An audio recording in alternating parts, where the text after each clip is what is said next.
જિલ્લાના સાવરકુંડલા તાલુકાના કૃષ્ણગઢ ગામનો ગ્રામ પંચાયતનો સરપંચ છું। અમારું નાનું એવું ગામ છે, 1200-1500 માણસની વસ્તી છે અને આ ગામને માટે સંજયભાઈએ એક નાની ઉંમરની અંદર લોકોના મનની અંદર પણ ન ઉતારી શકાય એવી વાત આ ગામને આપવા જઈ રહ્યા છે કે 25 કરોડના ખર્ચે આખા જ ગામનું નવીનીકરણ, આખા જ ગામની અંદર મોટી ભૂગર્ભ ગટર લાઈન, પાણીની લાઈન, ફ્રોસથી પાણી મળી રહે આખા ગામને તેવી રીતની વ્યવસ્થા, ગામની અંદર સીસીટીવી રોડ, બંને સાઈડ બ્લોક, ગામની અંદર પંચાયત ભવન નવું, ગામના મંદિરો નવા, ગામનું અંતિમ ધામ નવું, ગામની અંદર દરેક જગ્યા ઉપર સીસીટીવી કેમેરા જે ગામના રક્ષણને માટે, તેમજ આખા જ ગામની અંદર પોલ ઊભા કરીને 350 સ્ટ્રીટ લાઇટ ઊભી કરવાના છે।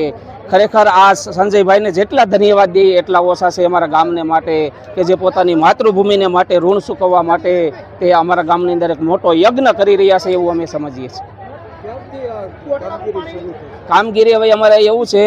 કે આ ભૂમિપૂજન થઈ ગયું એટલે કામગીરી આજથી જ શરૂ, પણ અમારે થોડાક લગ્નની સિઝન છે એટલે મહિનો 15 દિવસ વહેલા મોડું થશે, પણ અમારું આયોજન એવું છે કે ડિસેમ્બર 2028ની અંદર આ કામ પૂર્ણ કરી